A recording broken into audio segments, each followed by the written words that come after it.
Hello, I am Ankur Kumar Taliyan and you are watching ACJ podcast. आज हमने invite किया है आशीष पांड्या को। आशीष पांड्या एक साइबर सिक्योरिटी एक्सपर्ट हैं, जिन्होंने बहुत नीचे लेवल से शुरुआत करके बहुत ऊंची ऊंचाइयां हासिल की हैं। उन्होंने कैसे अपने कंप्यूटर्स के पैशन को अपना करियर बनाया और बहुत सक्सेस उसमें हासिल की। हमने बात की कि कैसे एक इंसान साइबर सिक्योरिटी एक्सपर्ट बन सकता है, कैसे उसमें अपनी जर्नी को आगे बढ़ा सकता है। हमने उनसे पूछा कि कैसे एक बहुत यंग लड़का अपने कंप्यूटर के पैशन को फॉलो करके कैसे बहुत जल्दी से ऊंचाइयों पर पहुंच सकता है। क्या कॉन्डक्ट होना चाहिए कॉर्पोरेट वर्ल्ड में, कैसे आपको कॉर्पोरेट वर्ल्ड में अपने आप को प्रेजेंट करना चाहिए, कैसे हमें पॉलिटिक्स से दूर रहना चाहिए और कैसे आप एक नॉर्मल पोजीशन से शुरू करके मेहनत के ज़रिए, बहुत स्मार्ट वर्क और हार्ड वर्क के ज़रिए आप बहुत ऊंचाइयों तक पहुंच सकते हैं, मैनेजमेंट लेवल तक पहुंच सकते हैं। तो देखिए इस पॉडकास्ट को, पसंद आए तो लाइक कीजिएगा, सब्सक्राइब कीजिएगा एंड शेयर कीजिएगा। तो कैसे हैं आशीष भाई? बिल्कुल बढ़िया। अंकुर जी, आप कैसे हो? मैं एकदम बढ़िया हूँ। और सबसे पहले thanks for coming, thanks for आपका टाइम देने के लिए आप बहुत बहुत शुक्रिया।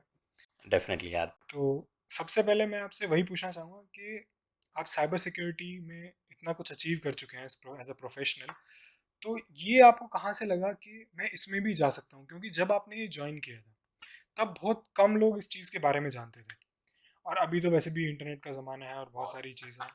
तो उस टाइम पे तो ऐसा कुछ नहीं था। पहली चीज़ आप ये बताइए कि आपको पता कैसे चला, आपका इंटरेस्ट कैसे डेवलप हुआ, और कब आपने किस पॉइंट पे आके आपने ये डिसाइड किया कि आपको इसी में करियर बनाना है या इसी में कुछ करना है? हम्म। पहले तो अभी तक अचीव करना ऐसा बोले तो अलग हो जाता है, क्योंकि अभी और भी जर्नी है अचीव करने के लिए। शायद से मुझसे भी बहुत ज़्यादा लोग ऑलरेडी ज़्यादा अचीव्ड है ऑलरेडी और आगे बढ़ चुके हैं।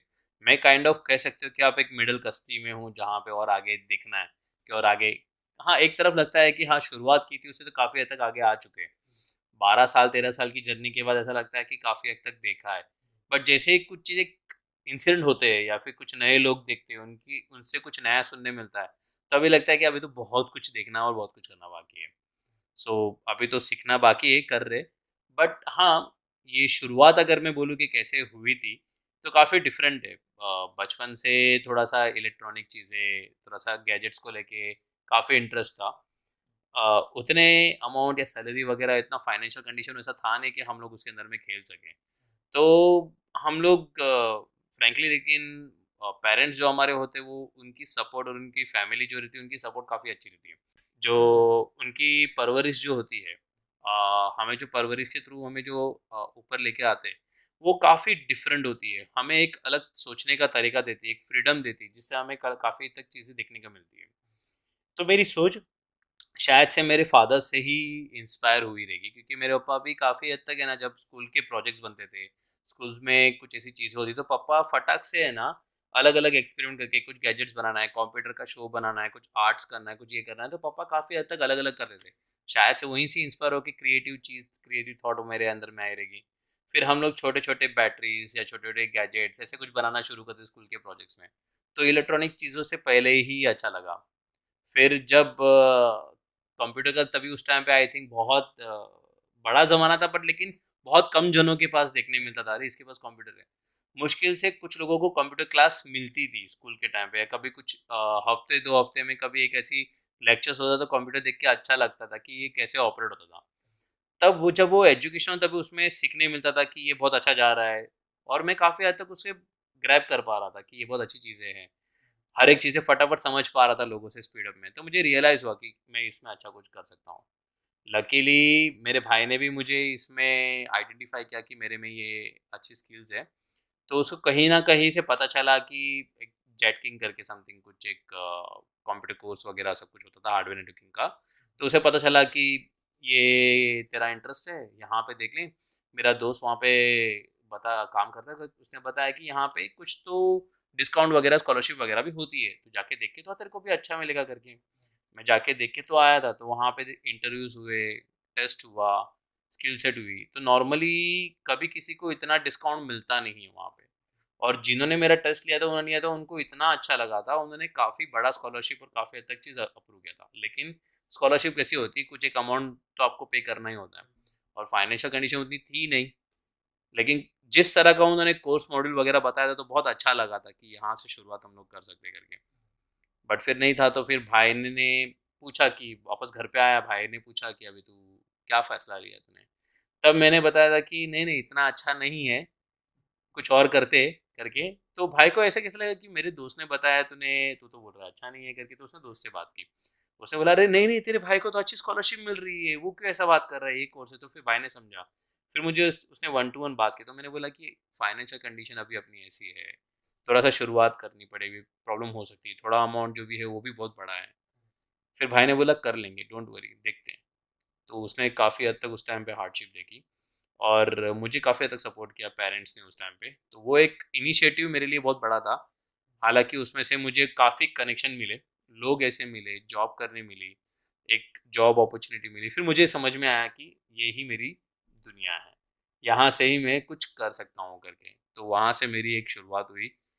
फिर मुझे एक अच्छे-अच्छे मेंटर्स मिले, जहाँ से मुझे एक आगे एक नेक्स्ट लाइन मिली।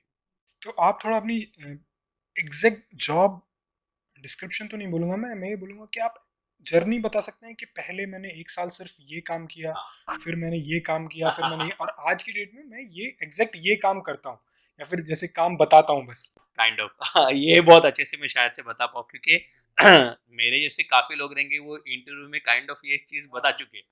तो नॉर्मली कैसा होता है कि मेरे लाइफ में ये चीज़ ऐसी हुई कि स्टार्टिंग मैंने जो करियर किया वो हार्डवेयर नेटवर्किंग जैसा मैंने जो कोर्स करा था, तो तब मैंने ये इनिशिएटिव लिया कि जो भी थोड़ा बहुत अमाउंट मुझे भरना है फीस का, भाई के या घर पे प्रेशर ना है, तो जितना सीख रहा था उतना ही मैं फ्रीलांसर इंजीनियर बन गया था। तो जो गैजेट्स होता है, तो चलता-फिरता इंजीनियर कहते हैं हम लोग उसको नॉर्मली। एक बैग होता है, बैग के अंदर में सारे गैजेट्स होते हैं, सीडी होती है, स्क्रू ड्राइवर्स वगैरह होता है। तो हम लोग सुबह मॉर्निंग में आते थे, हम लोग कुछ कंप्यूटर रिपेयर वगैरह करते थे, असेंबल करते थे, फॉर्मेट करते थे। फिर कॉलेज जाने के बाद शाम को वापस आते थे और कुछ वापस असेंबल, फॉर्मेट और एएमसी सर्विस करते थे। ऐसे कर के फीस जमा करते थे और घर को भी सपोर्ट करना है और कोर्स भी आगे पढ़ना है। वहाँ से शुरुआत और स्ट्रगल की शुरुआत हुई। वहाँ से पता चला कि ये स्टेबल तो नहीं है, कम से कम एजुकेशन कंप्लीट होने आया है, अभी एक स्टेबल जॉब चाहिए। फ्रीलांसिंग से इतनी इनकम नहीं आ सकती अभी कुछ। फ्रीलांसिंग में आप एग्ज़ैक्टली क्या कर रहे थे? जब मैं कहता हूँ फ्रीलांसिंग तो आपकी किसी के साथ में जॉब फिक्स नहीं होती। आप क्या करते हो, किसी ने ऑलरेडी शॉप खोल के रखी हुई है, उसने काफ़ी कॉन्ट्रैक्ट लेके रखे हुए हैं कि कंप्यूटर रिपेयरिंग उसने क्या एरिया का लेके रखा रहेगा। अभी वो किसी को परमानेंट सर ये क्या कहते हैं सैलरी दे वैसा सिचुएशन तो होता नहीं है। वो क्या कहता है कि ऐसे कुछ कॉन्टेक्ट्स को बोलता है कि एक सर्विस तू वहाँ पे विज़िट कर ले, मैं तुझे एक विज़िट का समथिंग सर्टेन अमाउंट 150-200 रुपया कुछ होता है उतना मैं दूँगा। सालाना समथिंग किसी के पास है 2 ढाई हज़ार रुपया एज़ अ एमसी लेते हैं और हार्डली 2-4 विज़िट करवाते हैं सब लोग। तो वो उसको क्या होता है कि 2 ढाई हज़ार रुपया मिलता है, 2-4 विज़िट करवा के वो उसका काफ़ी हद तक 1,500-2 हज़ार बच जाता है उस सिस्टम में। और जो फ्रीलांसर होते हैं उनका क्या कॉलेज का खर्चा, फीस का खर्चा वैसे ही करते तो उनकी कोई खुद की जॉब नहीं होती। कॉल्स आया तो पैसा मिलेगा वरना नहीं मिलेगा और वो भी कॉल्स आया अगर आपने अच्छा किया है तो नेक्स्ट कॉल पे आपको भेजा जाएगा। तो आपको हर बार चैलेंज क्या होता है कि हर बार आपको अच्छा परफॉर्म करना होता है ताकि नेक्स्ट कॉल में वो आपको ही भेजे। सो एक वो कंसिस्टेंसी की आदत कंसिस्टेंसी। आप हाँ, वहाँ से शुरुआत हुई बिकॉज़ कैसा उसके पास मेरे जैसे काफ़ी लोग रहेंगे, वो मुझे क्यों चूज़ करेगा? Correct, correct. क्योंकि अगर मैं आगे जाके अगर अपना प्राइस बढ़ा दूँ तो मुझे क्यों चूज़ करेगा? तो शायद से वहीं से ही एक आया कि शुरुआत हो। फिर जब जॉब ढूँढा, जॉब पे लगा। शुरुआत मैंने कैसे कहते हैं कि हम लोग हार्डवेयर नेटवर्किंग वाला जैसे जो पढ़ता है, उनको पहले आईटी इंफ्रा जैसे कॉर्पोरेट वर्ल्ड में कैसे बड़े लोग लैपटॉप पे काम करते हैं, डेस्कटॉप पे काम करते हैं। लेकिन एक बैकग्राउंड प्रोसेस होता है जहाँ पे जो इंजीनियर्स होते हैं, उनकी लैपटॉप, डेस्कटॉप की मेंटेनेंस हो गया, उनको रेडीनेस हो गया, उनके छोटे-छोटे सॉफ्टवेयर डालना हो गए। जैसे कैसा हो गया एक नया डेवलपर आ गया उसने कहा कि भाई मुझे तो ऐसा हार्डवेयर कॉन्फ़िग वाला डेस्कटॉप चाहिए या लैपटॉप चाहिए। उसमें ये सब सॉफ्टवेयर डाल के चाहिए। अभी उसको तो कल के कल चाहिए। अभी जो दूसरा बैकएंड पे बैठा हुआ इंजीनियर उसको क्या करना है उसके पास ऑलरेडी बहुत सारा काम है।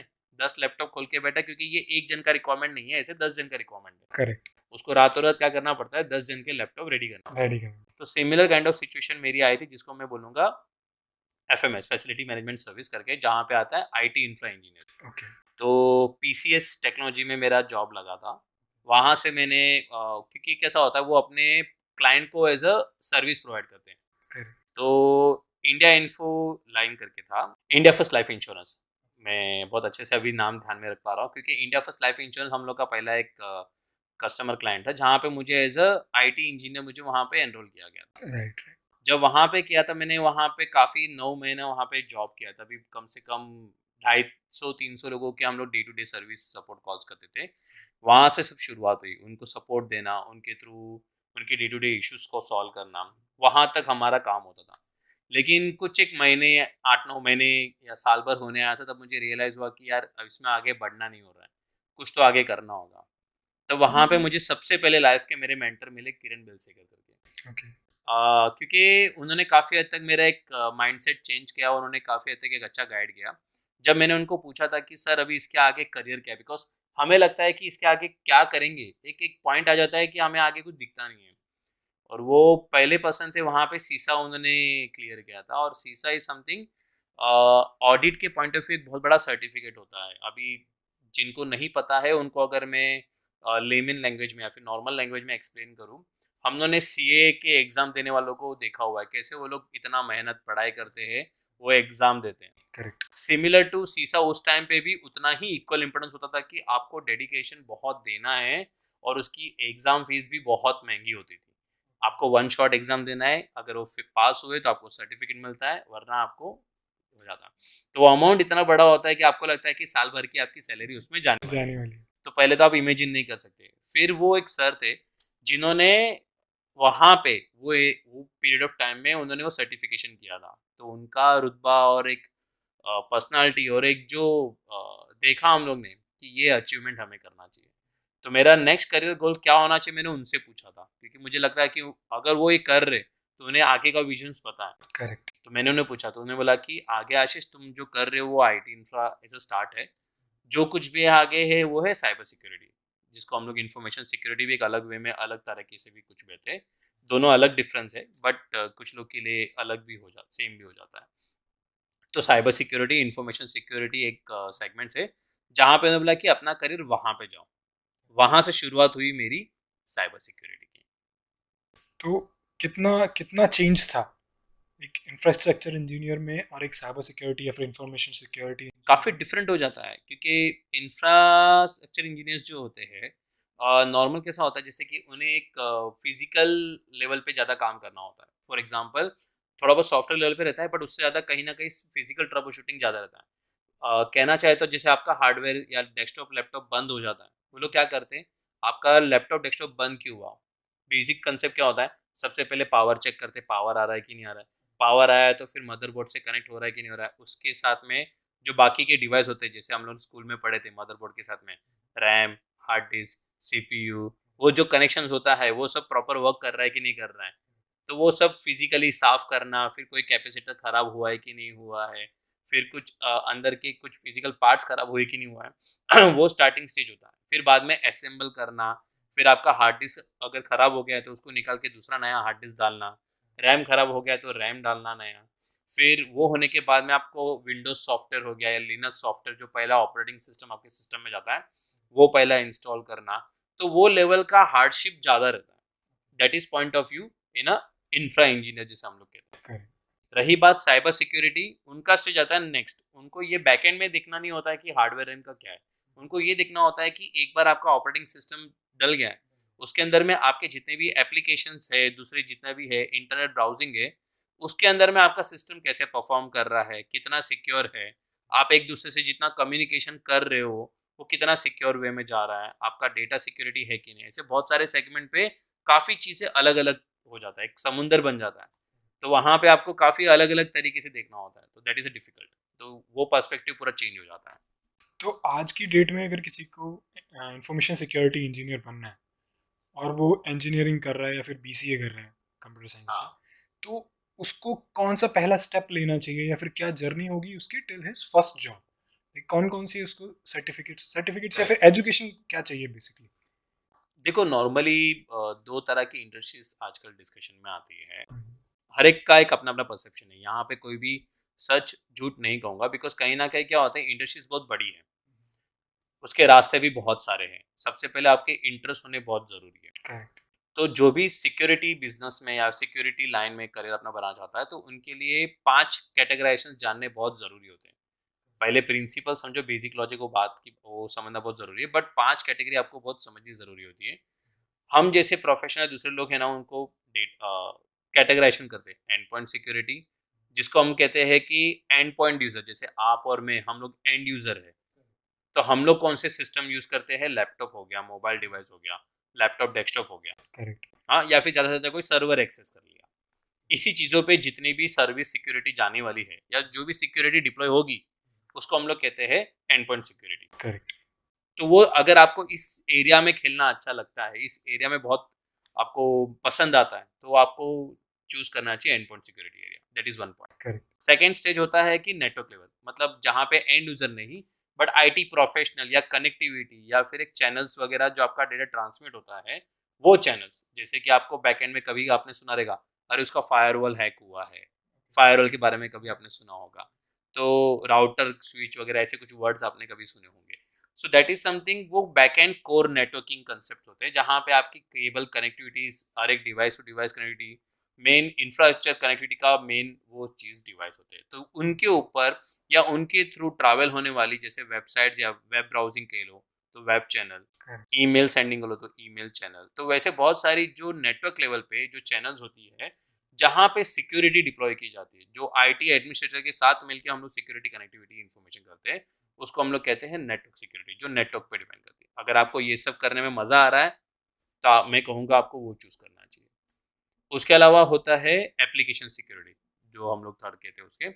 एप्लीकेशन सिक्योरिटी, जैसे कि हम लोग ने डेवलपर के बारे में सुना होगा, वेबसाइट डेवलप करते हैं, मोबाइल एप्लीकेशन डेवलप करते हैं, तो मोबाइल एप्लीकेशन जो आपके मोबाइल में आता है, वो कहीं ना कहीं एक बैकएंड सर्वर है या डेटाबेस है, जहाँ से वो कनेक्ट करता है और डेटा को अप एंड डाउनलोड वगैरह काम का काम करता है। सारा प्रोसेसिंग आपका सर्वर लेवल पे प्रोसेस होता है, और आपकी जितनी भी हिस्ट्री है कहीं ना कहीं डेटाबेस पे आती है। ओके। तो जब जब ये सॉल्यूशंस इन्वायरमेंट में या फिर कोई ऑर्गेनाइजेशन डिप्लॉय करता है, तो ओपन हो जाता है ऑर्गेनाइजेशन के लिए कि मैं सारे लोगों को सर्विस दूंगा। तब जब ओपन होता है तो जेन्युइन लेजिटिमेट यूजर के साथ साथ में हैकर के लिए भी ओपन हो जाता है। तो इस तरह के एप्लीकेशन को आपको सिक्योर करना है आउटसाइड वर्ल्ड से, ताकि उनको कोई अटैक ना हो। करेक्ट। तो आपको क्या होना है, आपको एप्लीकेशन डेवलपमेंट की समझ है, आपको एप्लीकेशन कैसे वर्क करता है उस तरह की कुछ समझ है, तो उस तरह की सिक्योरिटी पे आप ज़्यादा काम कर पाओगे, क्योंकि आपको वो समझ है। लोगों को इस चीज में ज्यादा मजा आता है, हाँ, हैकिंग हैकर करने से वगैरह बचा नहीं लो है। और हैकिंग कर लो। हाँ, बट हैकर कहेंगे तो वो हर एक सिक्योरिटी फील्ड में आता है, बट बेसिकली एप्लीकेशन डाउन हो गया, नॉर्मली उस तरह की चीज़ें प्रॉब्लम्स हो गई, तो ये सारा की चीज़ों में क्या होता है, अटैक वगैरह होता है। अभी आपने कभी कुछ एसक्यूएल वगैरह के बारे में स्कूल में पढ़ा होगा, एसक्यूएल डेटाबेस वगैरह। तो एक वन ऑफ द अटैक का नाम हम लोग कहते हैं एसक्यूएल इंजेक्शन। बेसिकली कैसा होता है कि कमांड होता है, जिससे क्या होता है कि मेरे बैकएंड का डेटाबेस में निकाल सकता हूँ, डाउनलोड कर सकता हूँ। तो इस तरह के कुछ अटैक्स होते हैं। तो वो अटैक्स उस तरह के बहुत होते हैं, बट अगर फील्ड में जाओगे तो आपको और भी चीज़ें समझेगी। तो उस तरह के अटैक्स को प्रिवेंट करना है, आपको और भी चीज़ों से बचना है, तो वो एप्लीकेशन को सिक्योर करने के लिए आपको करना पड़ता है एप्लीकेशन सिक्योरिटी सेगमेंट में जाना। और लेकिन डिपेंड करता है कि आपका इंटरेस्ट किस में आ रहा है। दूसरा हम सोचते हैं, सबसे जो मेरा खुद का फेवरेट है, वो है डेटा सिक्योरिटी। डेटा सिक्योरिटी क्या होता है, बिकॉज आपको पता होना चाहिए कि डेटा क्या है, किसके लिए। हर एक ऑर्गेनाइजेशन का डेटा का रिक्वायरमेंट अलग होता है। अभी हम लोग जो सोचते हैं कि हमारे लेवल के लिए पर्सनल डेटा क्या होता है, तो फोटोग्राफ्स हो गए, कॉन्टेक्ट्स हो गया, कुछ हमारे फैमिली डॉक्यूमेंट्स हो गया, हमारा डेटा होता है। ऑर्गेनाइजेशन के लिए एक अलग अलग डेटा होता है। समझो कि इंफ्रा, अगर कोई मैन्युफैक्चर इंडस्ट्रीज है, तो उनके लिए एक अलग टाइप का डेटा क्वालिटी होता है। अगर कोई फार्मा वाला कंपनी है, तो उसके लिए डेटा अलग तरह का होता है। एक फाइनेंशियल इंडस्ट्रीज है, तो उनके लिए डेटा एक अलग फॉर्म करता है। तो वो डेटा की समझ आपको अच्छी है, अगर आपको डेटा को पता है कि फ्लो कैसे होता है, उनका इंटरनल क्रिएट कैसे होता है, डिस्ट्रॉय कैसे होता है, उसका एक लाइफ साइकिल हर एक इंडस्ट्री की समझ में आती है। तो वो डेटा की लेवल की सिक्योरिटी को अगर आपको करना है, तो आप डेटा सिक्योरिटी डोमेन में जाइए, वो ज़्यादा बेटर करता है। तो मैं ना एक आउट ऑफ क्यूरियोसिटी आपसे एक हाँ चीज़ हाँ पूछना हाँ चाहता हूँ। बहुत सारी मूवीज में ना एक चीज़ दिखाई जाती है, हाँ किसी को हैकिंग करनी है, एंटर। तो क्या हाँ, इतनी ही आसान इतना है या फिर बहुत पागल बनाया जा रहा है? देखो, अगर ऐसा आसान होता तो आजकल बहुत कुछ हैक हो जाता।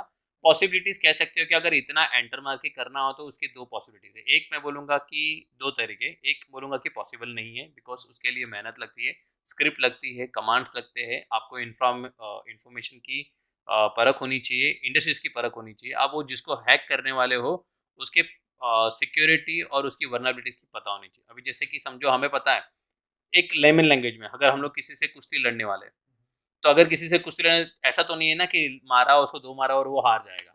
हम क्या सोचते खड़े रह के कि ये हट्टा कट्टा है, उसको इधर मारूंगा तो वो ब्लॉक कर लेगा, ऐसा करूंगा तो वो मार खा लेगा। तो उसकी सिक्योरिटी के स्ट्रॉन्ग पॉइंट्स, वीक पॉइंट्स वो स्टडी करने पड़ते हैं नॉर्मली। फिर उसके हिसाब से आप उसके हिसाब से वो वीक पॉइंट है उसको कैसे मैं एक्सप्लॉइट कर सकता हूँ, उसको ऐसे मारूंगा तो ज़्यादा लगेगा, ऐसा करूंगा तो कम लगेगा।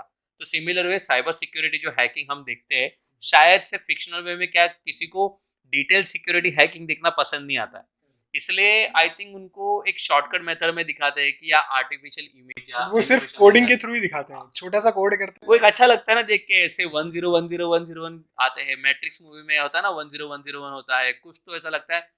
और कोई तो कोडिंग कर रहा है, बहुत सारी चीजें है ना, हैकिंग हो रही है, एक माहौल दिख रहा है, ब्लैक कलर का कुछ इन्वायरमेंट है, बैकएंड में ग्रीन कलर के और रेड कलर के कलर्स ऊपर नीचे हो रहे हैं, एक अचानक कुछ ऐसे राइट हो रहा है, फटाफट फटाफट कोई कीबोर्ड में टाइप कर रहा है।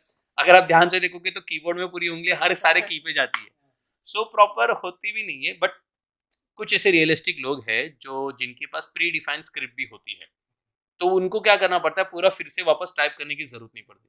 तो वो लोग क्या करते हैं, ऑलरेडी रहता है, ऑलरेडी एक वर्नरेबिलिटी आइडेंटिफाई है, तो आप क्या करोगे, वो डायरेक्टली वो चीज को सिर्फ कॉल करते हो या एग्जीक्यूट करते हो कि इसके अंदर में पूरा प्रोग्राम पहले से लिखा हुआ है, मुझे सिर्फ उसको उसके ऊपर में एग्जीक्यूट करना है। तो उसके लिए बहुत छोटी चीजें कमांड मारो तो वो फाइल लेके वो आपके ऊपर में एग्जीक्यूट करके हैकिंग हो सकती है, but there is also possibility. हैं। एक लेमैन का जो फोन होता है या फिर लैपटॉप होता है, एक नॉर्मल बंदे का जो मतलब जो कंप्यूटर साइंस से नहीं पढ़ा हुआ है, उसका लैपटॉप होता है, उसका जॉब का लैपटॉप हुआ या फिर मेरा फोन हुआ, उसमें पर्सनल डेटा है, तो वो कितना सिक्योर है आपके हाथ में?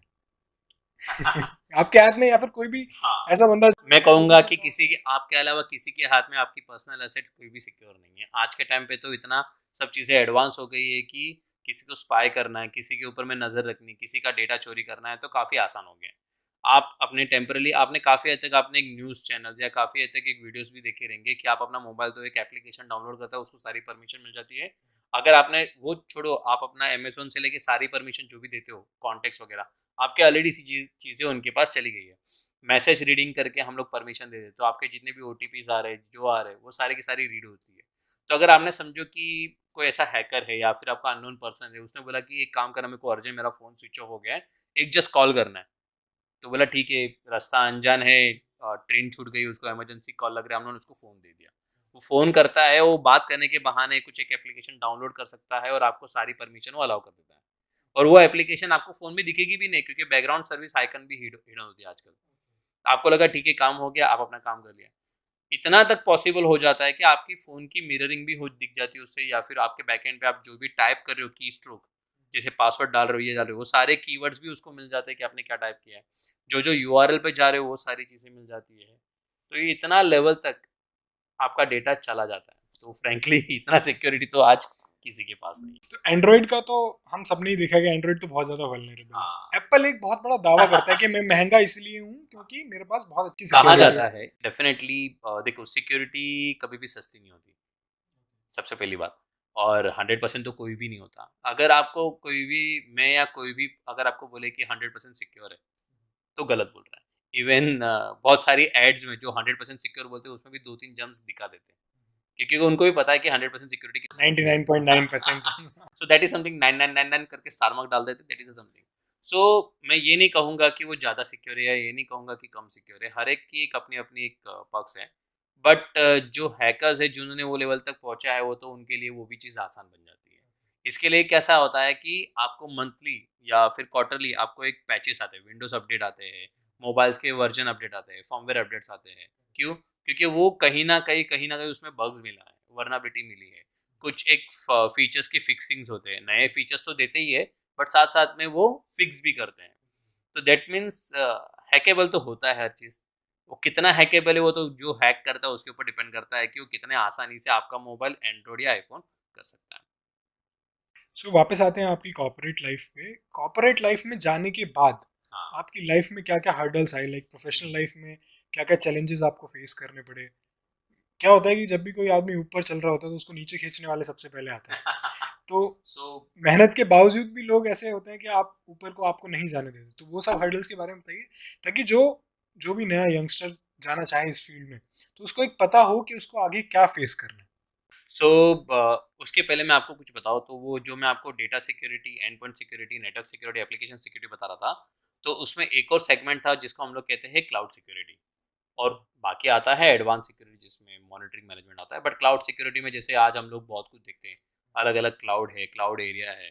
तो अगर आपको वो सब चीज़ों से लगाव है, जैसे अजूर हो गया, फिर बाद में AWS हो गया, गूगल के क्लाउड्स हो गए, और भी दूसरी क्लाउड सर्विसेज है जिसके आपको पता चलता है, तो उसके इर्द गिर्द में आसपास की सिक्योरिटी का अगर करना है तो आप क्लाउड सिक्योरिटी के लिए जा सकते हो।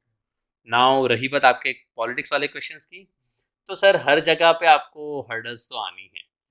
ज़रूरी नहीं है कि आपका रास्ता आसान है, अगर रास्ता आसान है तो बहुत बड़े लकी हो यार।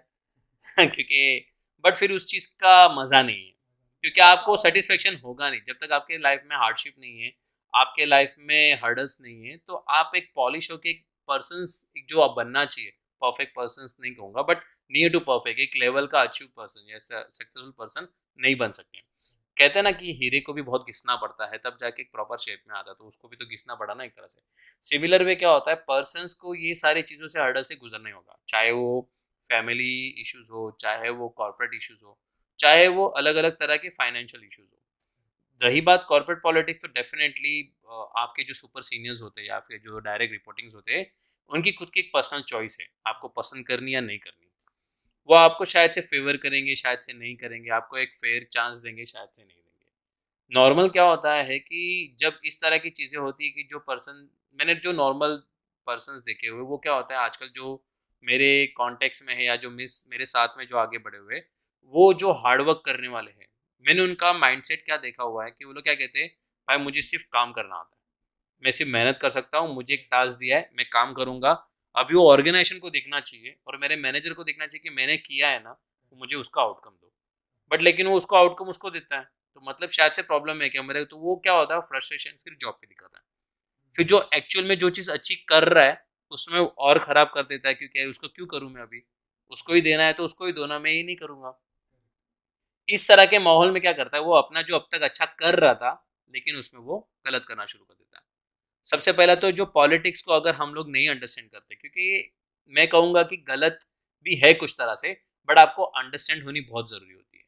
ऐसा नहीं कि मैं बोलूँगा कि वो अंडरस्टैंड क्यों, क्योंकि आपको किसी के खिलाफ लड़ना नहीं है, बट आपको खुद को प्रोटेक्ट करना है। सिमिलरली आपको अटैक के बारे में क्यों समझना ज़रूरी है, आपको किसी पे अटैक नहीं करना है। जैसे साइबर अटैक्स करते हैं, तो साइबर अटैक्स हमें समझने क्यों ज़रूरी है, क्योंकि वो तरह के अटैक्स हमारे पे आ सकते हैं।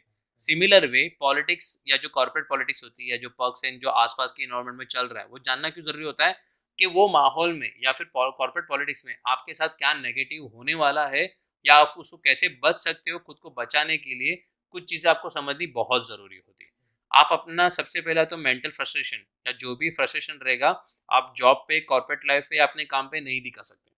आपको अपनी वर्क लाइफ बैलेंस और पर्सनल लाइफ बैलेंस पहले तो बैलेंस करनी पड़ेगी, ताकि दोनों सेपरेट हो। दूसरा, प्रोफेशनल लाइफ में हुआ हुआ इशू आप घर पे नहीं लेके जा सकते, घर पे वाला इशू आप ऑफिस में नहीं लेके जा सकते। सिमिलरली ऑफिस में जब आपको एक काम दिया गया है, आपको अपना माइंडसेट काफ़ी क्लियर करना है कि जितना भी इश्यूज हो रहा है, जितना भी पॉलिटिक्स हो रहा है, फिलहाल मुझे ये काम दिया है, मुझे इस पे फोकस करना है और उसको डिलीवर करना है। That is the right now choice. अगर आपने उस चीज को क्या किया है कि आपको उसका आउटकम नहीं मिल रहा है, तो फ्रस्ट्रेशन में क्या होता है, मैं नहीं करेगा।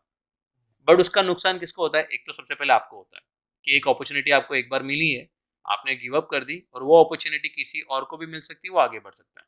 सेकेंड, वो अपॉर्चुनिटी आपने आधे में छोड़ी है, आधा काम करके छोड़ा है, या फिर एक लेवल पे आके छोड़ा हुआ है।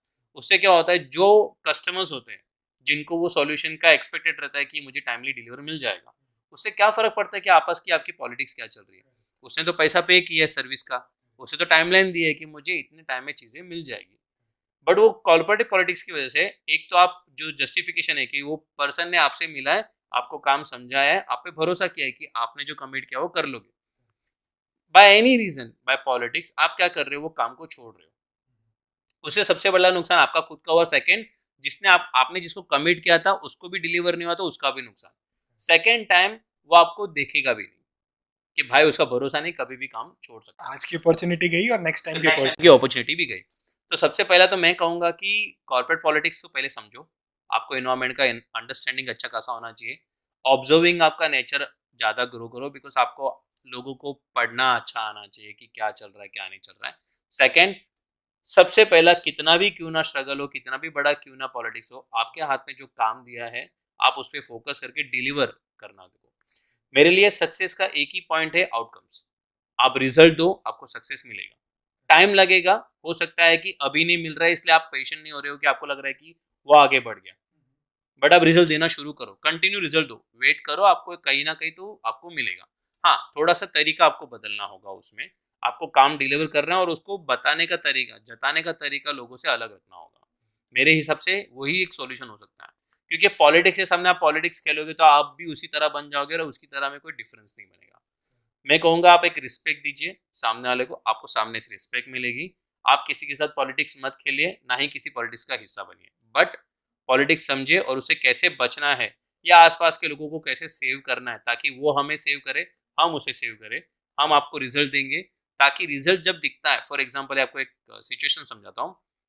एक मेरे रिपोर्टिंग मैनेजर रहेंगे, वो चाहते हैं कि मेरे हर काम का क्रेडिट मिले। वो ऊपर सिचुएशन दिखाएंगे कि देखो मैंने इतना किया, मैंने इतने प्रोजेक्ट्स डिलीवर किए, मैंने ये किया, मैं नहीं होता तो ये होता ही नहीं था, उसको इतना आता नहीं, मैंने उसे सिखाया। ऐसी सिचुएशन सब लोग की लाइफ में होती है, चाहे वो कॉर्पोरेट लाइफ हो चाहे रियल लाइफ हो, सब में ये सिचुएशंस आती है। आपके पास दो तरीके, एक, आप फ्रस्ट्रेशन करो। वो कॉर्पोरेट वर्ल्ड में क्या करेगा, स्मार्टली बताएगा कि इसके एटीट्यूड का प्रॉब्लम है, मिस बिहेवियर का प्रॉब्लम है, वो आपको वैसे प्रिटेंड करवाएगा। आप पहले वैसे नहीं थे, आप अच्छा काम कर रहे थे, लेकिन आपको लगा कि अरे इतना अच्छा काम कर रहा हूँ लेकिन इसने तो मेरा पोर्ट्रेट अलग ही किया हुआ है। फिर आप जब मीटिंग होती है तो मीटिंग में आप बस्ट आउट हो जाते हो, आप अपना गुस्सा निकाल देते हो सबके सामने और आप वैसे ही दिखते हो और जैसा दिखते हो कि देखो मैं तो बोला ही था, देखो ये तो बंदा ऐसा ही है। तो मैनेजमेंट को दिखता है कि अरे ये तो यही काम करता था, ये तो सही बोल रहा है। तो कॉर्पोरेट पॉलिटिक्स में आप वो हिस्सा नहीं होने के वजह भी आप अपना फ्रस्ट्रेशन दिखाने से क्या हो जाते हो, बैकड्रॉप हो जाते हो। बचने के एक ही तरीके हैं, सबसे पहले शांत रहो। फ्रस्ट्रेशन से या फिर जो आप बर्स्ट आउट हो रहे हो या गुस्सा दिखा रहे हो, उसमें किसी का भी नुकसान नहीं सिवाय आपके, सबका फायदा है। और ये सिर्फ वो मैनेजर का नहीं, दूसरे 10 जन देख रहे, वो एक अपॉर्चुनिटी की, ये दोनों का झगड़ा चल रहा है और ये सिचुएशन के में ये पर्सन बहुत वर्नेबल है, उसको मैं और भड़का के और इसका फायदा उठा सकता हूँ, तो तीसरा पर्सन और अच्छे से आपका फायदा उठा सकता है। तो जब आप अपना गुस्सा दिखाते हो या फ्रस्ट्रेशन दिखाते हो, सबसे पहले तो आपका ही नुकसान है। सबसे पहले आप देखो कि ये ऐसा क्यों हो रहा है, सॉल्यूशन पॉइंट ऑफ व्यू।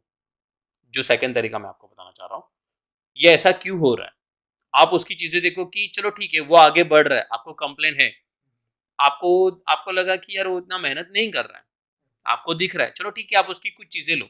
मैं नहीं कहता हूँ कि अगर उसकी 6 चीजों में से 3 खराब चीजों की वजह से या कुछ इन्फ्लुएंस की वजह से आगे बढ़ा है, आपको नहीं अच्छी लगती, आप उसको एक्सेप्ट मत करो, कोई बात नहीं, बट उसकी कोई तो 2-3 चीजें अच्छी रहेगी, आप में वो 2-3 चीजें कम रहेगी, आप उसे वर्कआउट करना शुरू करो।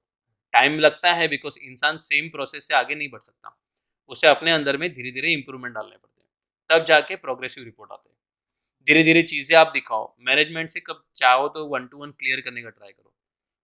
बहुत रेयर चांसेस होता है कि मैनेजर अच्छा अच्छा भाई मान जाता है, चलो ठीक है सब गिले शिकवे सब ठीक है, बट टाइम लगता है। आप जब रिजल्ट देते हो, क्या होता है, जब आप अपने काम पे फोकस करते हो, आउटसाइड की पॉलिटिक्स नहीं देखते हो, आप अपना एक एक टास्क बहुत जल्दी कंप्लीट करते हो, सामने वाला कितना भी क्रेडिट लेना चाहे, कुछ टाइम के बाद ऊपर सीनियर को दिख जाता है कि भाई ये तो बोल रहा है, लेकिन हर जगह पे जब जब ये जाता है ना बंदा प्रोजेक्ट पे, आपका काम बराबर होता है, भले ये प्रोजेक्ट मैनेज करता रहेगा तो आपको हो जाता है। सो दैट मीन्स धीरे ना धीरे आपको वो दिखता है, आपको पेशेंस रखना पड़ेगा। वो एक सॉल्यूशन है। पॉलिटिक्स मत खेलो, अपने काम पे फोकस करो, आउटकम्स दो और अपने अंदर की फाइंडिंग्स को फाइंड आउट करके उसके ऊपर धीरे धीरे वर्कआउट करो। चाहे वो आपका कम्युनिकेशन प्रॉब्लम हो, चाहे आपका ड्रेसिंग स्टाइल हो, चाहे आपका वो सिचुएशन कहे कि अंडरस्टैंडिंग ऑफ सिचुएशन, क्लाइंट का बिहेवियर, या फिर मैनेजमेंट लेवल या मैनेजमेंट स्किल आपको अपग्रेड करनी है, प्रेजेंटेशन स्किल आपकी अपग्रेड करनी है। आप अपनी टास्क लिस्ट बनाओ कि मुझे पहले ये फोकस करना है, धीरे धीरे ये फोकस करना है, धीरे धीरे ये फोकस करना है। क्यों? क्योंकि जब एक मौका आएगा आगे जाके, तब वो मैनेजर या जो भी आपका रहेगा वो बोलेगा इसको तो ये नहीं आता है, लेकिन आपने अपनी प्रिपरेशन पहले से रखी हो तो वो अपॉर्चुनिटी आप अच्छे से यूटिलाइज करके आप दिखा दोगे, तो सीनियर मैनेजमेंट को दिखेगा अरे ये तो बोला था नहीं आ रहा है, लेकिन इसने करके दिखाया। तो आपकी हार्डशिप है वो अभी नहीं, बट आगे जाके आपको एक अच्छा सा प्रोग्रेसिव रिपोर्ट देती है। माना ये रास्ता थोड़ा हार्ड है, थोड़ा लॉन्ग टर्म है, बट वो कैसा है, लॉन्ग रन सॉल्यूशन है। क्योंकि आपने जो अभी इमेज बनाई है वो काफी 10-15 साल तक आपकी इमेज लोगों के अंदर में रहेगी। फिर जो आपको झूठा करार करने का ट्राई किया था, वो एक नहीं 10% के सामने भी आप सच्चे ही रहोगे। वो जो ऊपर सीनियर दूसरे पर्सन रहेंगे, वो एक पर्सन के एग्जाम्पल से अगर आपको सच मान लिया, अरे इसने तो करके दिखाया, मतलब ये झूठ बोल रहा था, तो ऐसे 10 जन भी आपके बारे में बोलते रहेंगे तो ऑटोमेटिक वो शांत हो जाएंगे। मेरे हिसाब से तो यही सॉल्यूशन है कि आप खुद पे वर्कआउट करो। बिल्कुल। नहीं, खुद पे वर्कआउट करना ही चाहिए, और ये बात बिल्कुल सच है कि मेहनत का फल एक ना एक दिन ज़रूर मिलेगा। बहुत मेहनत लगती है लेकिन उसके पीछे, लेकिन मिलता है। तो आप टाइम कोई लगती है। आप कोई एक ऐसी बात बता सकते हैं, कोई ऐसी बात जिसने आपको हिला के रख दिया हो कॉर्पोरेट पॉलिटिक्स में, कि इस इंसान ने मेरे साथ ऐसा कैसे कर दिया? देखो, नाम लेना तो बहुत अलग नहीं, हो नाम जाएगा। नहीं लेना। नाम तो देखो, मैं सिचुएशन कैसी होती है कि लाइफ में एक फ्रस्ट्रेशन आता है। आपको लगता है कि आपके पास काफ़ी कैपेबिलिटीज़ है। आपको लगता है कि सिचुएशन आप इसमें बहुत कुछ अच्छा कर सकते हो। आपकी स्ट्रेंथ काफ़ी अच्छी होती है। बट कैसा होता है कि आपको लग रहा है कि अपॉर्च्युनिटीज़ आ रही है बट वो किसी और को दी जा रही है। ड्यू टू पर्सनल रीज़न, या फिर कोई प्रॉब्लम है उनसे आपसे, या कोई भी है। तो वो सिचुएशन ऐसी होती है लाइफ में कि आपको एक-एक चीज़ें आपके सामने आ रही है, आप वही रेगुलर जॉब कर रहे हो, आपको प्रोग्रेसिव रिपोर्ट नहीं दिख रहा है और लोगों को अपॉर्च्युनिटी मिलती जा रही है। हालाँकि आपको दिख रहा है कि वो आउटकम दे नहीं रहे, और आपको खुद से अंदर से फीलिंग आ रही है कि मैं और हार्डशिप करके उससे अच्छा कर सकता हूँ। कर बट सिचुएशन कैसी है कि हमारे फेवर में नहीं है। जिनके हाथ में अथॉरिटी है वो चेंजेस आते हैं। तो आपके सामने कैसा है, पेशेंस रख के आपको काम करना है। उस टाइम पे ऐसा होता है कि हम लोग बस्ट आउट हो जाते हैं। और वो जो मैं आपको एग्जांपल दे रहा हूँ वैसी सिचुएशन आती है। और वो ऐसा होता है कि अरे ये तो सही था, गलती तो इसकी थी। ये ऐसा ही बिहेवियर है। तो डेफिनेटली लाइफ में ऐसी तो ये चीजें आपने कब होती किया है लास्ट हैं। टाइम? ये थोड़ा बताइए इसके सो बारे में। ये कब किया आपने, कब हुआ बस्ट आउट और आपने अभी सुना भी दिया हो अच्छे से? नहीं, ऐसा होता है कि सिचुएशन लाइफ में अपॉर्चुनिटी नहीं मिलती है तो एक बस्ट आउट निकलता है। और वो जनरिक है, जो पर्सन हार्डशिप करता है एक लेवल पे आता है और उसको रिजल्ट नहीं मिलता है ना, तो वो कंप्लेंट भगवान से भी कर देता है कि मेरे में क्या अभी रह गया है बताओ, कि मुझे अभी इसमें से करना है। तो बाकी लोग तो बहुत कम है, हम लोग पेरेंट्स से भी झगड़ा कर लेते हैं। सो एक सिचुएशन आती है जहाँ पे हम लोग कहते हैं कि दैट्स इट कंसेप्ट। फिर आपका माइंडसेट चेंज होता है कि यार अभी क्या ही करना। वैसी भी सिचुएशन लाइफ में आती है। फिर कहीं न कहीं मेरी लाइफ में है मेरी फैमिली, मेरे पेरेंट्स, मेरी फियांसे, उन्होंने काफ़ी हद तक सपोर्ट किया। उन्होंने काफ़ी हद तक माइंडसेट में मुझे कंट्रोल रखने को बोला। ये चीज़ों से कैसे आए वो बताया। मेरी फियांसे ने ख़ास करके मुझे अपने करियर पे वर्कआउट करने के लिए काफ़ी हद तक बोला। पेरेंट्स ने मुझे काफ़ी हद तक फ्रीडम दी कि ठीक है, चल रही चीज़ें लाइफ है तेरे हार्डशिप में। हम लोग घर देखते हैं, तू करियर पे फ़ोकस कर। दैट इज़ वो काफ़ी हद तक मैं कहूँगा कि फैमिली, भाई, पेरेंट्स वगैरह ने वो सपोर्ट दिया और फियांसे ने काफ़ी हद तक मेरे पर्सनैलिटी पे हेल्प आउट किया। टाइम लगा 1 डेढ़ साल, लेकिन मैं सच कहूँ कि उस टाइम पे मैंने एक टाइम बर्स्ट आउट किया था, जो मैंने आपको बताया कि गलत है, वो सही नहीं है। क्योंकि फिर धीरे-धीरे करके रिलेशन आपके जब अच्छे होते हैं, तब आपको रियलाइज़ होता है कि आपने किए थे। फिर जब आप उसकी पोज़ीशन पे आते हो, तब आपको लगता है कि ठीक है, 50% वो सही था। क्या होता है, हमें एक साइड स्टोरी पता होती है। हमें लगता है कि हम ही सही हैं। पर उनकी 50 साइड 50, मैं 100% नहीं बोलूँगा। हाँ, बट 50% उनकी साइड सही होती है, बिकॉज़ उनको 100 फेयर चांस सबको देना होता है। क्योंकि एक चीज़ भले अच्छा-अच्छा कर रहा है, बट आपको दूसरा भी प्रोग्रेस रिपोर्ट करना होता है। क्रिकेट टीम में कैसा होता है, हम लोग एक एक्सपेक्ट करते हैं कि एक ही जन क्रिकेट अच्छा खेलेगा, तो ऐसा तो नहीं होता ना। जब पूरी टीम एक स्ट्रॉन्ग खेलती है, हाँ, कोई एक चीज़ अच्छा ज़्यादा खेलेगा, कोई अच्छा बैट्समैन अच्छा रहेगा, कोई अच्छा गोलकी रहेगा, कोई अच्छा बॉलर रहेगा, बाकी सब थोड़े शायद से एवरेज हो सकते हैं। बट आपको जॉइंट ऑपरेशंस करना है। तो एक स्मार्ट माइंड से आपको सब लोग को एक इक्वल अपॉर्चुनिटी एक बार देके देखनी है कि वो कर सकता है कि नहीं कर सकता है। तो शायद से अपॉर्चुनिटी कभी आपको मिलेगी, कभी किसी और को मिलेगी, तो आपको वो एक्सेप्ट करना होगा कि it is kind of fair chance जो सबको मिलना चाहिए। मेरा भी वक्त आएगा। मेरा भी वक़्त आएगा। तो आपको प्रूव करने के लिए पहले तो आपको हायर मैनेजमेंट को बताना पड़ेगा कि आई हैव दैट कैपेबिलिटीज़। तो आपको अपनी स्टडीज़ पे फ़ोकस करनी है, अपने सर्टिफ़िकेशन पे फ़ोकस करनी है, अपने एजुकेशन पे फ़ोकस करनी है और आपको वो रिज़ल्ट दिखाना है। टाइम लगता है बट आता है। दैट इज़ तो व्हाई। कोई एक नया बंदा साइबर सिक्योरिटी इंजीनियर बनता है, हुँ। तो उसको क्या गोल्स रखने चाहिए अपने? लाइक 1 साल में मेरा ये गोल होना चाहिए, 3 साल के लिए मेरा ये गोल होना चाहिए, और 10 साल के बाद मेरे को यहाँ तक पहुँचना है। एटलीस्ट गोल वो बना सकता है, रियलिस्टिक भी हो और एम्बिशियस भी हो। उसके लिए क्या-क्या सर्टिफिकेट्स लगते हैं? मतलब क्या माइंडसेट होना चाहिए? उसके बारे में थोड़ा देखो, बताइए। जैसे मैंने 5 कैटेगरी आपको बताई थी, उसके अलावा भी बहुत ऐसी दुनिया है जो शायद से मैंने एक्सप्लोर ना की हो या फिर किसी और भी चीज़ें हों। बट जहाँ तक मेरा अंदाज़ है, मेरा एक्सपीरियंस कहता है करके, आप सबसे पहले तो मैं कहूँगा कि जब आप 10th या 11th-12th में हो तभी अपना माइंड बना लीजिए कि आपको करना क्या है लाइफ में, सबसे पहला। क्योंकि वही एक एज है जहाँ पे आपका डिसीजन काफ़ी हद तक मैटर करता है। क्योंकि हम कितना भी क्यों ना बोले कि एजुकेशन की लिमिट नहीं होती या समथिंग एज की लिमिट नहीं होती, बट एक सर्टेन एज के बाद में ना हम वो ऑलरेडी बार पास कर चुके कि हम लोग वो डिसीजन ले चुके हैं या ले सके या फिर उस चीज़ को चेंज कर सके। क्योंकि हमारे सामने काफ़ी हद तक यंग जनरेशन है जिनको वो सुविधा या चीज़ें बहुत आसानी से मिली जो हमें नहीं मिली। फॉर एग्जांपल, हम जब स्टार्ट कर रहे थे तभी हमारे पास इतने रिसोर्स नहीं थे कि हम लोग सिक्योरिटी के बारे में और पढ़ सके। यूट्यूब पे इतने वीडियोस नहीं थे। अभी जो हम लोग पॉडकास्ट कर रहे हैं और मैं जो गाइडेंस या फिर मेरी जो एक्सपीरियंस शेयर कर रहा हूँ, वो वैसे थे नहीं कि हमें गाइडेंस मिल सके या फिर इन्फॉर्मेशन मिल सके। तो हमें स्ट्रगल करनी पड़ी थी। तो उस तरह की चीज़ों से हमें प्रॉब्लम क्रिएट हुई थी। बट अगर जो नया जनरेशन आ रहा है उसके पास ये सारी रिसोर्सेज अभी तो अवेलेबल है। तो 11-12 तक अगर आप डिसीजन बना लीजिए सबसे पहले तो, ताकि आपको करना क्या है। साइबर सिक्योरिटी में आना है तो साइबर सिक्योरिटी की जो कैटेगराइजेशन में आपको कौन सी चीज़ें पसंद है। इंडस्ट्रीज ये सब चीज़ों के हिसाब से आपको कैटेगराइज करेगी कि आप डेटा सिक्योरिटी वाले डोमेन से हो, नेटवर्क सिक्योरिटी डोमेन से हो या फिर बाकी कैटेगराइजेशन से हो। तो आप अपना पहले मन आप बना लीजिए। कोई आपको कैटेगरी करे उससे पहले आप अपना माइंडसेट करो कि मुझे ये डोमेन में आगे बढ़ने का बहुत शौक है। सबसे पहला तो वो। जैसे आपका 12th हो जाता है, ये मैं फ्रेशर्स की बात कर रहा हूँ, बाकी जो एज हो गया उनके लिए मैं अलग से बताना चाहूँगा। फिर जब भी स्टार्टिंग में आपका डिग्री कॉलेज शुरू होता है, आप ट्राई कीजिए प्रोफेशन नियर टू आपके करियर की तरह चूज़ कीजिए। ऐसा नहीं है कि मैं आपको बोलूँगा कि आर्ट्स ले लीजिए फिर आप किधर और जाइए। पॉसिबिलिटी काफ़ी रेयर होती है लेकिन सक्सेस मिलती है, ऐसा नहीं है। बट मैं आपको चूज़ करूँगा कि आप वही प्रोफेशन चूज़ करें, वही एजुकेशन चूज़ करें, ताकि आपको रास्ता काफ़ी आसान हो जाता है। उससे तरीके और उससे मेन चीज़ क्या होती है, उस तरह के कनेक्शन बनते हैं, उस तरह के लोग मिलते हैं। जो चीज़ आपको 3 साल लग सकती थी अलग तरह से घूम फिर के, शायद से आपको 6 महीने में ही मिल सकती है। तो आप वो प्रोफ़ेशन चूज़ कीजिए। फॉर एग्ज़ाम्पल अगर डेवलपमेंट जाना है, तो आप अपना 12th के बाद का कोर्स वैसा चूज़ कीजिए, जो आपको डेवलपमेंट के थ्रू जाना चाहिए, पहला चीज़ तो। सेकंड, अगर साइबर सिक्योरिटी है, तो आईटी या सिक्योरिटी से रिलेटेड वाला कोई एजुकेशन कोर्स ले लीजिए। सेकंड, जैसे आपका 13, 14, 15 जो हम लोग डिग्री कॉलेज कहते हैं, अगर आपको वो करना है, तो उसके साथ-साथ में आप देखिए कि आपने जैसे डेटा सिक्योरिटी में एग्ज़ाम्पल देता हूँ। तो डेटा सिक्योरिटी में किस तरह की सिक्योरिटी आती है, डेटा क्या होता है, डेटा किस तरह से मैनेज होता है, उसके बारे में पढ़िए और उससे जो जुड़े हुए सॉफ्टवेयर्स होते हैं, सिक्योरिटी होती है, उसके जितने भी फ्री वाले सर्टिफ़िकेशन होते हैं सबसे पहले तो। क्योंकि भाई हम पैसे पहले बचाना ज़रूरी होता है। क्योंकि क्या होता है हम लोग पैसे खर्चे कर देते हैं लेकिन पता चलता है कि उसका आउटकम नहीं था कुछ। तो मैं पहले कहूँगा फ्री सर्टिफ़िकेशन जितने भी तो अवेलेबल आप थे। 2-4 नाम बता दीजिए ताकि बच्चों को पता रहे अभी कि जैसे कि गूगल पे भी बहुत सारे सर्टिफ़िकेशन फ्री अवेलेबल है, यूडी में भी बहुत सारे सर्टिफ़िकेशन फ्री और कोर्स अवेलेबल है। ऐसे आप अगर ऑनलाइन, अभी तो एआई का ज़माना है, काफ़ी हद तक लोगों ने फ्री कोर्स और फ्री सर्टिफ़िकेशन की काफ़ी आ भी गए। आप इंस्टाग्राम पे जाइए तो भी काफ़ी आपको गाइडेंस मिल जाएगा। लेकिन काफ़ी हद तक ये सब गिनी-चुनी वेबसाइट्स है जहाँ पे आपको फ्री सर्टिफ़िकेशन मिल जाते हैं करके।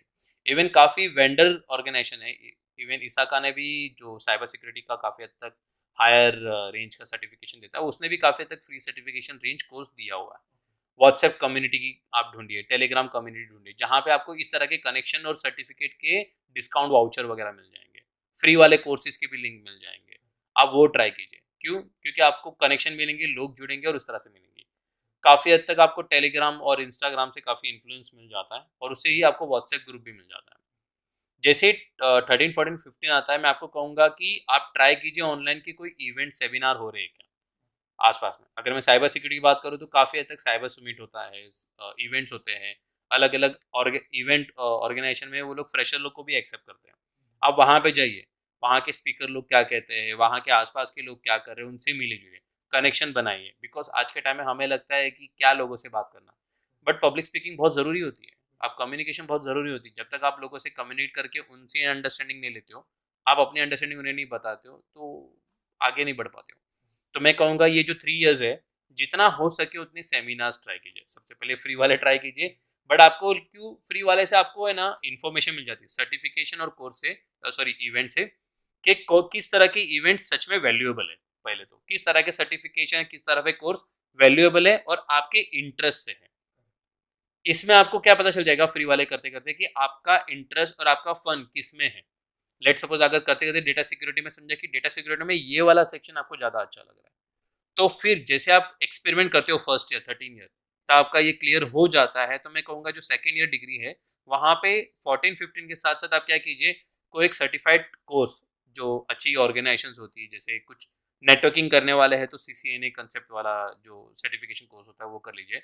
साइबर सिक्योरिटी करना है तो बेसिक स्टार्ट विथ आप उसमें कॉमशिया का सिक्योरिटी प्लस हो गया या फिर CH हो गया, वहाँ से स्टार्ट कर लीजिए। ये सर्टिफिकेशन आपको आपको वो सब चीज़ों में मैप मिल जाता है कि यहाँ से आप बेसिक स्टार्ट कर सकते हो। साइबर सिक्योरिटी के लिए जो मैंने अभी आपको बताया वैसा आप कर सकते हो स्टार्टिंग। और भी बहुत ऑप्शंस है, that is one of the things मैं जो जानता हूँ मैं आपको बता सकता हूँ। उसके साथ साथ में आप प्रोफेशनल सर्टिफिकेशन आप 14 तक कर लीजिए ताकि आपके बेसिक सर्टिफिकेशन काफ़ी अच्छे कवर अप हो जाए। जब आपका 15th आएगा तो आप है ना रिसर्च जर्नल पढ़िए, मैं कहूँगा सच में। क्योंकि हम क्या कर रहे हैं आज के टाइम में, मैंने काफ़ी लगतों को देखा है कि एक बैचलर्स डिग्री करने के बाद पब्लिक साइबर सिक्योरिटी प्रोफेशनल बन रही है, लेकिन एजुकेशन आगे नहीं बढ़ा रही है। ओके। पोस्ट ग्रेजुएट या फिर मास्टर्स या उसके आगे का स्टडीज कोई देखना नहीं चाह रहा है। सब लोग क्या कर रहे हैं, सर्टिफिकेशन सर्टिफिकेशन करते जा रहे हैं, बट ये वाला चीज़ स्टॉप रख रहे हैं। किस लोगों को सक्सेस मिल जाती है, अच्छा मिल जाता है, पर मैं कहूँगा एजुकेशन भी उतना ही इम्पोर्टेंट है। ये काफ़ी हद तक मैं क्यों बोल रहा हूँ, बिकॉज़ मुझे 6 साल बाद रियलाइज़ हुआ। ओके। तो मेरा बैचलर्स होने के बाद मैंने मास्टर्स किया। तब जब मास्टर्स होता है तो मेरे लिए वो बेनिफिट कब हुआ, जब हम लोग आप पहले ही अगर प्लान बनाते तो शायद से मेरा जो ये 12 साल लगा, शायद से मैं इसको 6-8 साल में अचीव कर सकता था। अगर मुझे किसी ने अच्छे से गाइड किया होता उस टाइम पे। काफ़ी हद तक अच्छे मेंटर मिले, बट अगर पता होता तो शायद से ये इतना नहीं होता था। तो आप जब लास्ट ईयर में हो तब अपना है ना क्या कीजिए, पोस्ट ग्रेजुएट की आइडेंटिफाई कर लीजिए कि मास्टर्स आपको किस में करना है। रीज़न मैं आपको कहूँगा PhD के लिए परस्यू कीजिए, डॉक्टर के लिए। और डॉक्टर में कंसेप्ट क्या है कि आपका मास्टर का जो मेन सब्जेक्ट होता है उसका मिनिमम परसेंटेज हर एक, एक्चुअली UGC ग्रांट के हिसाब से 55% मिनिमम लगता है। और आपको हर एक कुछ एग्जाम टेस्ट के हिसाब से आगे जाना होता है। तो आप एक आइडेंटिफाई कीजिए कि आपने जो 14 जब आप पढ़ रहे थे तब आपने जो फाइंड आउट किया था कि डेटा सिक्योरिटी का ये टॉपिक आपको अच्छा लग रहा है, और 15 में आपको उसके हिसाब से रिसर्च करनी पड़ेगी। जब मैं रिसर्च बोलूँ तो आपको 3 तरह की रिसर्च करनी। एक, 15 में जो आप कर रहे हो तो पढ़ाई साथ में करनी ही है, वो आपको डेफिनेटली उसको इग्नोर नहीं कर सकते। आपको मास्टर उसमें किस में करना है, जो आपने टॉपिक चूज़ किया था, समझो कि आपने अगर डेवलपिंग ही है तो आई थिंक MSc IT हो गया या फिर MCA हो गया, जो स्पेसिफिकली वो सब्जेक्ट पे आता है। कुछ लोग MSc IT विद सिक्योरिटी भी जाते हैं करके IT में भी जाते हैं। अगर आपका BE है तो BE के बाद ME with something security specialist या फिर ऐसा जाना चाहो तो वैसे जाइए। हर BTech है तो MTech के लिए परस्यू कीजिए। तो मास्टर्स के लिए आप उस तरह की तैयारी कीजिए कि आपको कौन सा प्रोफेशन में जाना चाहिए। साइड ही साइड जैसे आपका 15 खत्म होता है तब तक क्यों होगा, बिकॉज मैं कहूँगा कि 15 जब आपका डिग्री होता है ना, तब आप कोई भी हेवी सर्टिफिकेशन के लिए मत जाइए। आप ट्राई कीजिए कनेक्शन बनाने का, रिसर्च पढ़ने का। जैसे फॉर एग्जांपल बहुत सारे research document, articles, reviews, security के सॉल्यूशन की इन्फॉर्मेशन आप उतना कलेक्ट कीजिए, इन्फॉर्मेशन कलेक्ट कीजिए और अपने डिग्री पे फोकस कीजिए। मैं ये नहीं कहूँगा कि आपका परसेंटेज है, but first class 55 to 60 plus he minimum लेके है, बिकॉज आगे जाके जब आप एक करियर एक लेवल पे या कुछ और पोस्ट ग्रेजुएट पे जाते हो तो ये मिनिमम रिक्वायरमेंट काफ़ी हद तक इंस्टीट्यूट की आ जाती है। और मैं कहूँगा कि अगर आप बहुत बड़ा सोच रहे हो तो जितने आपके परसेंटेज ग्रेड अच्छे हैं उतना ही स्कॉलरशिप और आगे लेने में आपको बेनिफिट करता है। That is one. मास्टर्स पे आप अगर जब भी आप आते हो, दैट मीन्स आपका जो फर्स्ट ईयर होता है आपके पास एक अच्छा सा ब्रीथिंग पीरियड होता है मास्टर्स में। तब आप एक अच्छे प्रोफेशनल सर्टिफिकेशन कोर्स के लिए जाएँ। जैसे अगर सिक्योरिटी में अगर कोई आना चाहता है तो CH अगर ऑलरेडी कर चुका है, CCNA सर्टिफिकेशन कर चुका है, तो उसका एक नेक्स्ट लेवल सर्टिफिकेशन होते हैं। तो आप अगर प्लान कीजिएगा साइबर सिक्योरिटी के लिए तो मैं कहूँगा सीजन के लिए चले जाएँ, जिसको हम लोग इन्फॉर्मेशन सिक्योरिटी मैनेजर भी कहते हैं, सर्टिफाइड इन्फॉर्मेशन।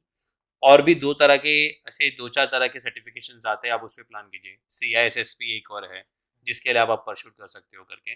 बट कोई भी एक अगर कर रहे हो, तो मैं कहूँगा कि मैक्स टू मैक्स 2 सर्टिफिकेशन के लिए जाइए।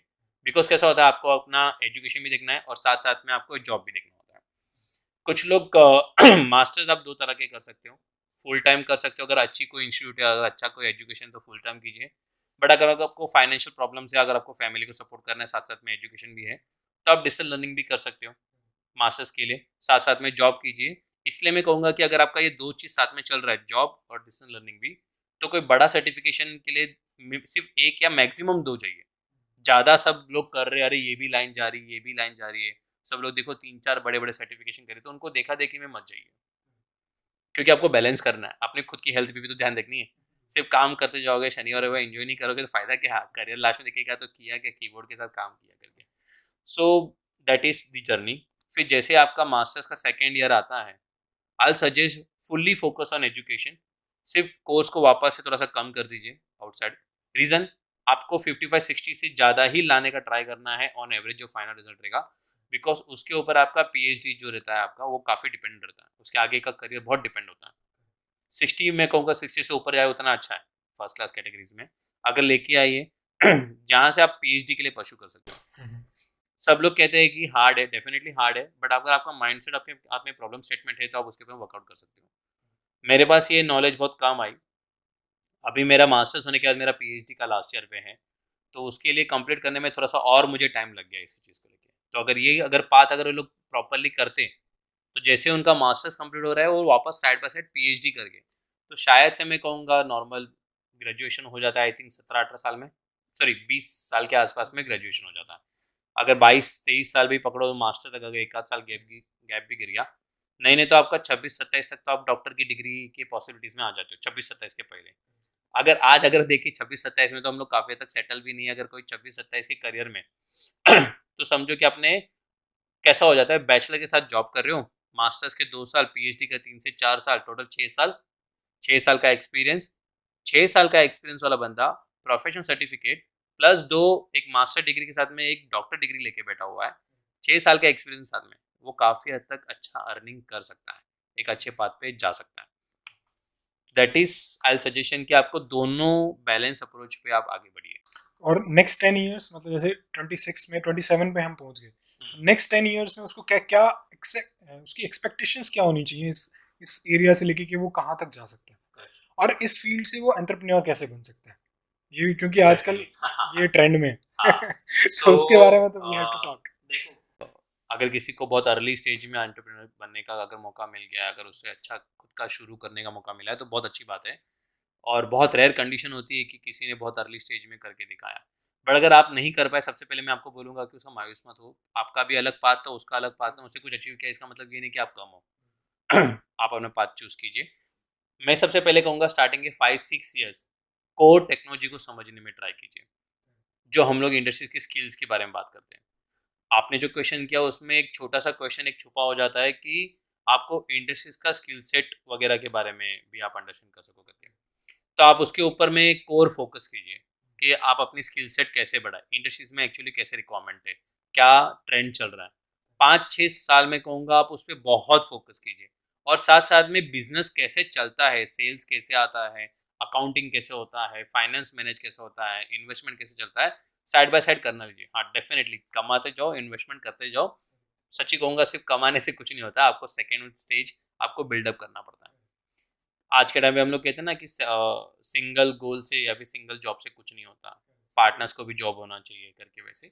बट मैं कहूँगा आपकी खुद की सिंगल जॉब से भी कुछ नहीं होता है आजकल। करेक्ट, आपको साइड बाय साइड खुद का एक पैशन फॉलो या फिर कुछ कुछ भी करना ही पड़ेगा। करेक्ट, पर सब लोग प्रॉब्लम क्या होता है, मैंने देखा हुआ है कि दोनों को साथ में बिल्डअप करने का ट्राई करते हैं। मेरे हिसाब से आपका प्राइमरी जो है आपको पहले उसको 3-4 साल दे दीजिए, ये मेरा एक्सपीरियंस है। बट सबके पर्सपेक्टिव अलग हो सकते हैं, पर मैं कहूँगा कि स्टार्टिंग के 4-5 साल अपने जो प्राइमरी उससे फुल फोकस कीजिए। 5 साल टेक्नोलॉजी बिल्डअप करने के लिए अपनी टेक्निकल स्ट्रेंथ को बहुत स्ट्रांग बनाइए, ताकि आपके ऊपर है ना कोई क्वेश्चन ना उठा सके, आपके ऊपर में कोई डिसीजन पे कोई डबल क्वेश्चन करके आपके नेगेटिविटी आपके ऊपर ना फैला सके। आप जितना टेक्निकली स्ट्रांग हो उतना आप मार्केट में आप सर्वाइवल ज़्यादा कर सकते हो। तो मैं कहूँगा कि 5-6 साल आप टेक्नोलॉजी पे ज़्यादा कीजिए, और side by side finance, business, investment वगैरह पे कीजिए, क्योंकि आप जब भी एक खुद का शुरू करते हो, ये चीज़ें आपको नहीं पता है, सिर्फ एक फोकस करके, तो आप दूसरों पे काफ़ी तक डिपेंडेंट बन जाते हो। करेक्ट, तो आपको अगर खुद का शुरू करना है तो दूसरे भी अदर फैक्टर है आपको समझने होने चाहिए, एक प्राइमरी प्लस दूसरे अदर फैक्टर आपको, जिसका ओवरव्यू तो आपको क्लैरिटी होनी चाहिए। मिनिमम 5 इयर्स के साथ में आपको मार्केट अंडरस्टैंडिंग आ जाती है, काफ़ी हद तक मास्टर्स के बाद में काफ़ी हद तक एक मैनेजमेंट कंसेप्ट भी आ जाता है कि as a management point of view आपको क्या करना चाहिए। साइड बाय साइड जैसे आपका डिग्री होता है, अगर पीएचडी के लिए आपको अगर अभी नहीं करना है तो मास्टर्स के बाद मैं कहूँगा एमबीए कीजिए। एमबीए काफ़ी एक मैनेजमेंट पॉइंट ऑफ व्यू होता है। अभी आज तक तो जैसे रिसेंटली मैंने एक फ्रेंड के थ्रू सुना था, ऐसी यूनिवर्सिटी है, नॉर्मल हम लोग एजुकेशन को इतना प्रायोरिटी नहीं देते, बिकॉज वो सोचते हैं कि एजुकेशन में जो हो रहा है और रियल लाइफ हो रहा है वो अलग है। करेक्ट, मैंने अपने फ्रेंड से जो एमबीए कर रहा है उससे वहाँ पे ये सुना था कि उनको रियल लाइफ एग्जांपल पे उनको दिया जाता है। फॉर एग्जांपल अगर फाइनेंस है तो उनको एक वर्चुअल कंपनी फॉर्म करनी होती है, वर्चुअल कंपनी चलानी होती है। उनको एक investment point of view internal trading कैसे करते हो, अपने प्रोडक्ट्स को कैसे इम्प्रोवाइज करोगे, फीडबैक्स कस्टमर के वैल्यूज, तो एक रियल टाइम एग्जाम्पल में उनको सिखाया जाता है। तो आज के टाइम पे ऐसी चीज़ें भी रियल में अवेलेबल है जो आपको रियल लाइफ जो करियर है उससे जुड़ी हुई आपको एजुकेशन मिलती है। तो आप अगर हो सके तो उतना एक्सपेरिमेंट कर लीजिए उधर। एक आपका मार्केट स्ट्रेंथ, मैनेजमेंट, फाइनेंस। एक आपका प्राइमरी, सॉरी, टेक्निकल प्राइमरी जो आपका रहेगा वो। सेकंड, बिजनेस कैसे चलता है, सेल कैसे होती है, कंपटीशन कैसे ब्रेकआउट किया जा सकता है, किधर कंपटीशन में घुस के आप अपना सेल आउट कर सकते हो, सेलिंग टेक्नोलॉजी आपको कम से पता होना चाहिए। मैनेजमेंट कैपेसिटी, बिजनेस सस्टेनेंस बहुत जरूरी है। ऐसा नहीं है कि एक साल एकदम जोर जोर में चला लिया, दोस्तों और रिलेशन में काफी हद तक ऑर्डर्स वगैरह भी आ गए, फिर बाद में क्या होता है, नेक्स्ट ईयर से रिलेशन नहीं चलता। नेक्स्ट ईयर में आपने जो फर्स्ट ईयर में आउटकम किया रहेगा वो चलना चाहिए। टाइम लगता है, लेकिन अगर आपने कैपेबिलिटी अच्छी बिल्डअप की है तो आपको सस्टेंस पता है कि आप कैसे इसको कंटिन्यू कर सकते हो। तो आपके माइंडसेट में ये होना चाहिए कि जैसे आपने खुद का शुरू किया है, आपके पास एक मिनिमम बजट बैकअप का होना चाहिए। अगर कोई लोन वगैरह अगर चला रहा है तो आपको इंश्योर करना है कि आपके पास मिनिमम 6 to 1 year का बैकअप है जो लोन और खर्चा चल जाएगा, ताकि अगर मैं इसमें फेल भी हुआ तो इसका जो नेगेटिव इम्पैक्ट है वो मेरे घर पे नहीं आएगा, और ना ही मेरे घर पे इशू होगा, ना ही मेरे फैमिली पे इम्पैक्ट होगा। तो आई सजेस्ट कि ये सारी चीज़ें पहले आप सिक्योर कर लीजिए। फिर जब आप बिजनेस या खुद का कुछ शुरू करते हो, उस चीज़ों में आप ये देखिए कि आपका एरिया ऑफ एक्सपर्टीज किधर है, और आपको जो एक्सपर्टीज नहीं है उसके लिए को फाउंडर या जो दूसरे लोग चाहिए उनको कहाँ से आपको लेके आना है। ऐसे कॉन्टेक्ट ढूंढिए जिस पे आप ट्रस्ट या रिलाई कर सकते हो, क्योंकि बिजनेस में आप जो फाउंडर या जो पार्टीज होती है, अगर उनका कंटिन्यूस आना जाना लगा रहेगा तो आपका कंसिस्टेंसी नहीं रहेगा। ऐसे लोगों के साथ आप बिजनेस शुरू कीजिए जिनके आप में लॉन्ग रन सोच सकते हो, मिनिमम 10 years। 5 years भी छोटा है, बिकॉज स्टेबिलिटी आते आते ही 5 years हो जाती है। फिर आप अपनी वैल्यूएशन को अंडरस्टैंड कीजिए, प्रोफेशनल वे में अंडरस्टैंड कीजिए कि ये कितना मार्केट है, मैं कहाँ से बिजनेस कर सकता हूँ, विजन रखिए। अगर आप जैसे शार्क टैंक में हम लोगों ने देखा हुआ है कि इन्वेस्ट के लिए इन्वेस्टर के पास में पैसे रेज करने के लिए आते हैं, इन्वेस्टमेंट के लिए आते हैं, तो अपनी वैल्यूएशन को कैसे जस्टिफाई करते हैं, तो वो कहाँ से आप वहाँ पे से रेफरेंस ले सकते हो, लेकिन आपको अपना बिजनेस और विजन पता होना चाहिए। पब्लिक जोर जोश में शुरू तो कर देती है, लेकिन उसको बाकी के एरिया नहीं पता है, या फिर क्या होता है कि एक ईगो फैक्टर आ जाता है कि मैं क्यों किसी का फीडबैक लूँ। हाँ, ये बहुत होता बहुत एक प्रॉब्लम्स हो जाती है। तो हमें पता है कि हमारी कोर वीकनेस किधर है या कुछ प्रॉब्लम्स है, तो उसके ऊपर ओवरकम का काम कीजिए, मतलब काम कीजिए ताकि वो चीज़ ओवरकम हो सके, उससे चीज़ें निकल सकें। करें। इंसान को अपनी मिस्टेक और अपनी नेगेटिव चीज़ एक्सेप्ट करना बहुत ज़रूरी होता है, पहला स्टेज। और खास करके बिजनेस में तो या फिर खुद के एंटरप्रेन्योर में करना बहुत ज़रूरी है। पॉइंट ये है, आप ज़्यादा इमोशन भी मत रहिए। इमोशन में आप ज़्यादा डिसीजन सही नहीं ले सकते। प्रैक्टिकल चीज़ें चलती है तो प्रैक्टिकल पे फोकस कीजिए, बहुत रियलिस्टिक होके चीज़ें। रियलिस्टिक होके चलना होगा। क्योंकि आप ये सोचो कि अगर मैं करूँगा तो उसको बुरा लग जाएगा, मैं अगर ये स्टेप ले लूँगा तो यार छोड़ना, मेरा दोस्त है उसको। तो आप किसी और का भला करने के लिए बिजनेस में नहीं उतरे। सबसे पहले तो आपको खुद का भला करना होगा, फिर आपके साथ में जो जुड़े हुए हैं उनका भला करना होगा, फिर दिन बाद में आप साथ साथ में दूसरा ग्रो कर सकते हो करके। आउटकम देना है, कस्टमर्स देना है, उनसे आप दीजिए और आप उसको अच्छा सा आउटकम दीजिए। वो खुश होगा और आपके साथ में दूसरी और चीज़ आपको आगे बढ़ सकती है करके। पर अगर आप यहाँ पे अपना बिजनेस स्टार्ट कर रहे हो, दूसरे के बारे में सोच रहे हो और बोल रहे हो कि तू भी हो जा, तू भी हो जा, same goes for a salary person. एक अपॉर्चुनिटी आ रही है, अरे मेरा दोस्त है, चल ठीक है मैं बैकआउट कर लेता हूँ, तू कर ले, वो गलत है। अपॉर्चुनिटी आई, it is a war, it is a race, healthy competition है, तू भी लड़ रहा है, मैं भी लड़ रहा हूँ, हम दोनों को लड़ना है। अभी कोई भी चीज़ों में आप सबसे पहले, मैं कहूँगा सेल्फिश नहीं कहूँगा, ये अपनी सेल्फ रिस्पेक्ट के बारे में कहूँगा। आप अपने करियर के बारे में सोचिए और सबसे पहले अपॉर्चुनिटी लीजिए। तो इस बारे में सोचना बहुत ज़रूरी है करके। तो आई थिंक मेरा इतना पर्सनल एक्सपीरियंस खुद के स्टार्टअप में नहीं है, बिकॉज अभी तक मेरी चीज़ें कुछ बात आई है, काफ़ी हद तक मुझे ऑफर्स हुए हैं, बट शायद से मैं इतना उस चीज़ों में खुद को सक्सेस नहीं मान रहा हूँ, या फिर उससे खुद पे रिलाई नहीं कर पा रहा हूँ कि मैं वो कर पाऊँगा।